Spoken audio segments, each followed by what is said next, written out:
Hello, this is Jim Pellegrino, your host for the hour, and our next guest is attorney Louis George. Louis, thanks for being on the show. Appreciate it. Thanks for having me. Louis is a first-time guest, and he's a founding member of Hassett George law firm.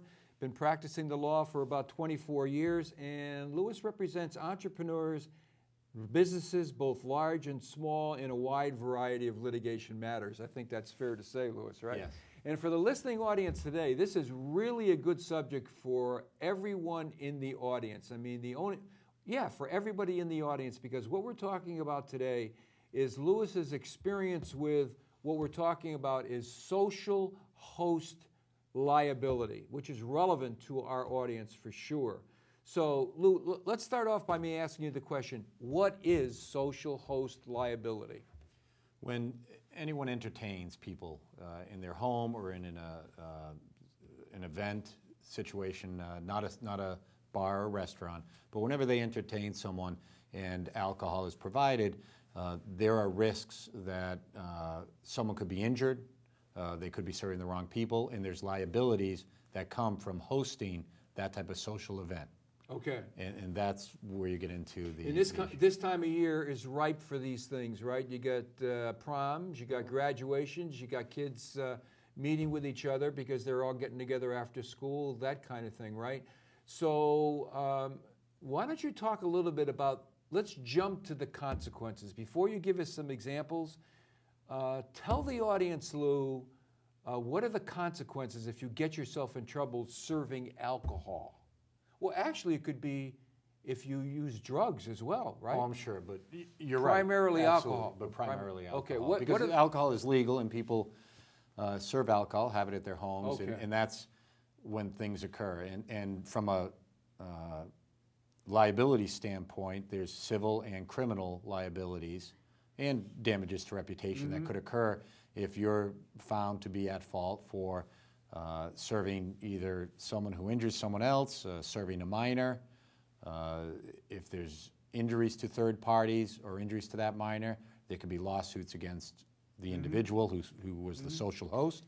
And if they're minors, there could be criminal consequences, and people don't realize that. But the civil part of it, is that just monetary punishment, Lou, or can that be jail time too? No, civil is monetary. It's monetary, but criminal could be jail. both. Yes. Could be fines, and it also could be some jail time, depending on what happens. Yes.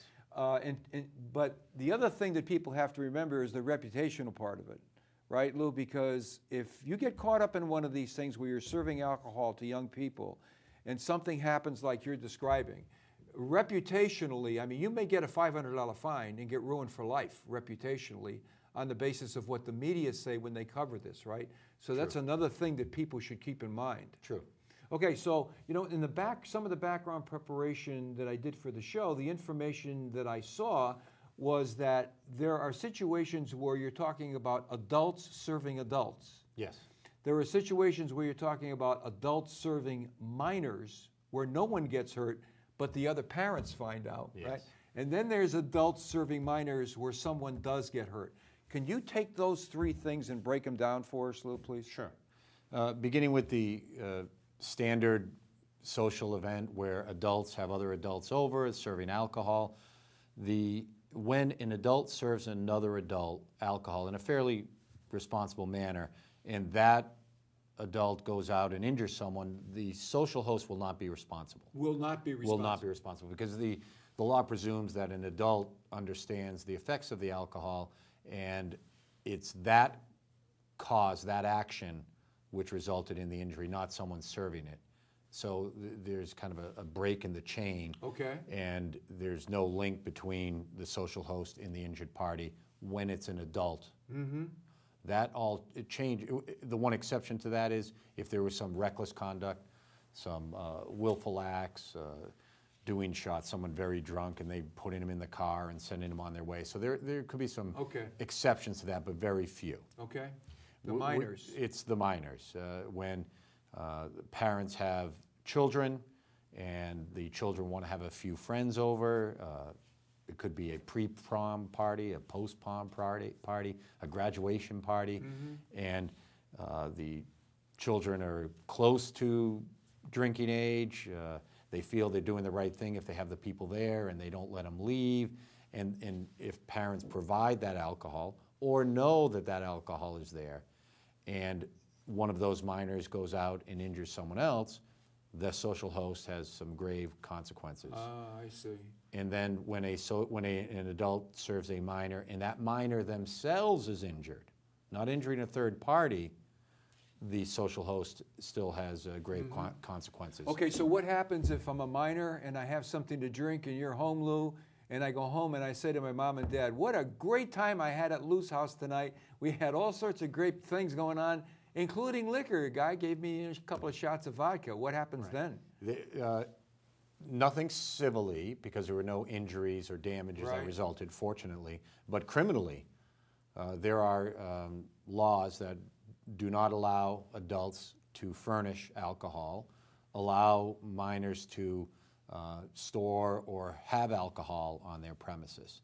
And they could be misdemeanors up to, if the person's under 16 years of age, could be risk of injury, which is a felony. Wow. So there's fines and potential prison time. What's the legal drinking age in Connecticut again? 21. 21. So anyone under 21 is considered a minor, but when you get below that 16 level, there's some risk of injuries. There's some greater over 21 you're an adult, under 21 you're considered a minor, but under 16 even more so. Even more so. And what happens is, many times what we see in the cases that we have, it's not an intended event. It's a slippery slope that develops where the older brother comes home from college, he wants to have some friends over, he's 19 or 20, he has a few drinks in college along the way, he comes home, he thinks he can do the same. The parents say, well, that's okay, you stay here. I'm not going to let anyone... Lou, because what you're really saying is the law of unintended consequences takes over. It does, and this is where it happens. So the brother has a few of the college friends over, the younger brother who's a junior in high school is there, calls a couple of his buddies and says, hey, come on over. One thing leads to another, and social media, and then a couple of... I was just going to say, Lou, listening to you talk, the days of calling up your friends and saying I'm having a party, there may still be some of that, but social media, I mean, you could have a flash mob in that house in 3 nanoseconds, right? And again, that's one of the unintended consequences. So the parents allow young Johnny to have some people down in the finished basement, and one thing leads to another. One of the friends calls and says, hey, I'm over here, why don't you come over? There's a bunch of people and we have beer, and it leads to another. So sometimes you end up with people in the house that are maybe acquaintances but never intended to be there, and that's where the trouble starts. Maybe they drink too much. Maybe they go home and tell their parents. What if a young person comes to your house already drunk? I mean, do I incur liability the moment I open that door and recognize that they're drunk and let them in?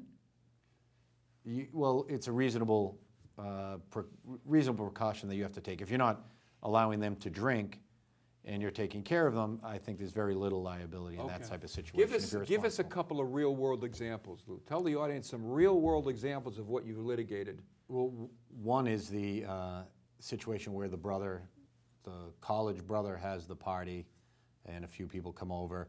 The parents know, but it leads to younger people coming over because of the younger sibling and resulting in the parents, neighbors calling the police because it's loud, and the police come, and the parents are then in trouble because of that. Another one, a situation we've had where a minor... Lou, let's play the whole thing out. Let's define in trouble. By in trouble, that means...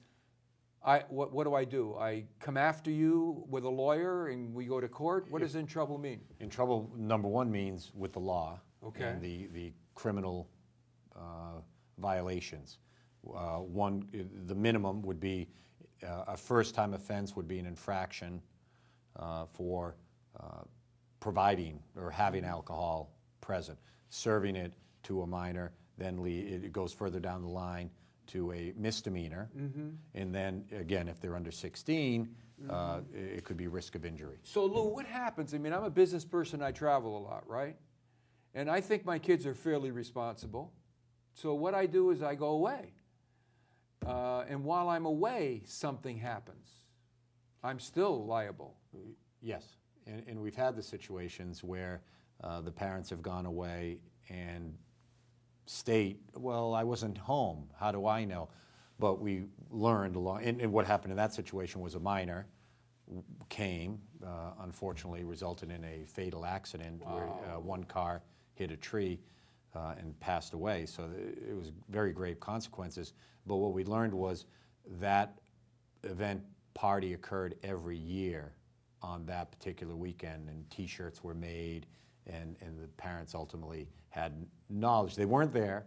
But they knew it was that time of year. They had some knowledge that these events had occurred in the past.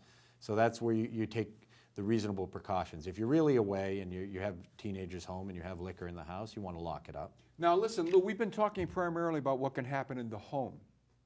How about when kids go to the prom or go to the graduation party, or you're at a place, right? Or people bring their children to a political event, anything like that. Is it the same kind of thing, or is it totally different? It's different because those are handled by their liquor licenses, and they're considered what are called dram shops. So there are dram shop laws that affect people who have a liquor license. Like DRAM? Yes. What is that, an acronym for something, or? No, that's actually the name. It goes back in time, but it's part of the statute that guides liability for serving for entities that have a liquor license in their service of alcohol, and it guides what liabilities they I was have. just curious because many times you read in the paper that a youngster goes to an event where there is a liquor license and there may be a bar and someone's serving liquor, and ostensibly the person who's serving the liquor allows the younger person to drink too much. Someone that's under 21 but above 16, and they're liable. Oh, they're absolutely liable, but that is not a social host. Okay. We're talking the social talking events as opposed to a business. Okay, so this is just social host. Right, and the social host is somewhat unregulated by statute because they don't have a liquor license. Okay, so you get thousands of people watching a TV program like this one, right? And I ask the question of you, what percentage of the people out there that are watching this program, or will you go out and speak about it, what percentage of them are knowledgeable about what you just said? I think they're knowledgeable about the facts because I'm sure most have seen or can recall a situation where they might have been a part or knew one of their children was a part of an event that we've talked about, one of these factors. So from a factual standpoint, they know a lot. But from the repercussions, I don't think they understand the gravity of the situation. And a lot of them will say, well, I'm going to be a responsible parent, and I'm going to have the kids come over to my house, and I'm going to monitor it, I'm going to take the keys, and everything will be fine, and they can have their good time here. That in of itself is a crime. So the question then would be, what can people do to protect themselves, Lou? I'm a parent, talk to me. What can I do to protect myself? Well, you can't provide alcohol to minors. You can't allow alcohol to be consumed by minors on your property. This is anybody under 21? Yes. Okay. Yes, and more grave consequences for under 16. Right.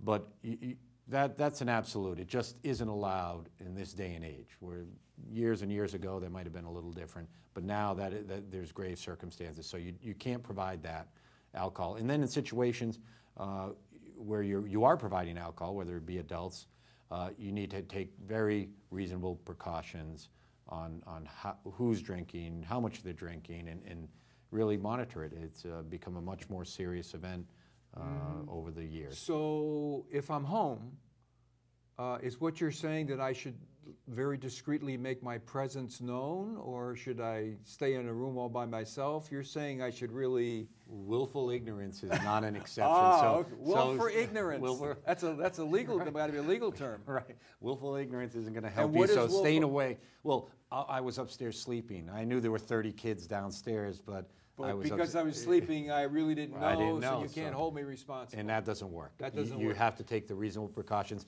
And you said, should I make myself discreetly known? I don't think discreetly at all. I think you make yourself known. Just make yourself known. Yes.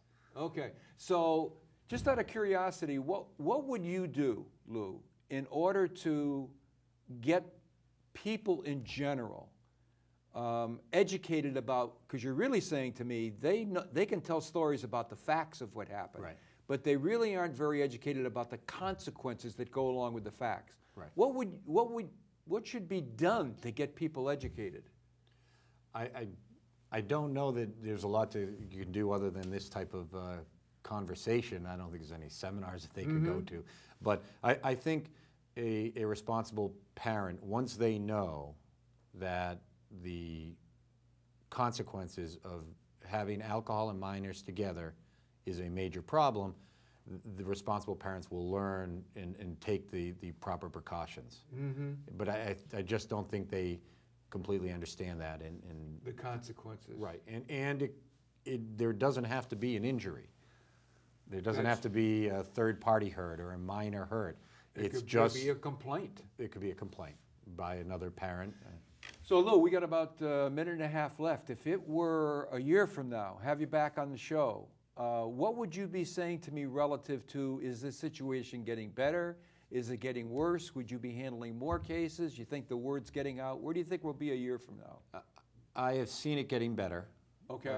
I still think there are people that will have those graduation parties, have the post-prom parties, and there'll be consequences as a result. But I do and have seen it getting better over time, more people understanding the consequences. So the knowledge is power kind of a thing. The more they know, yeah. It's really the consequences then that you're talking about, Lou, that they don't realize how bad exactly. it is. They think they're doing the right thing until they know that even just a party where another parent may say, I can't believe you had my son Or they over read there. the police blotter and they're all aghast at what happened. We got Right, about 45 seconds, Lou. So listen, you got all the parents of the state of Connecticut in one room. Standing room only, about 1 million people, 1 million parents in one room.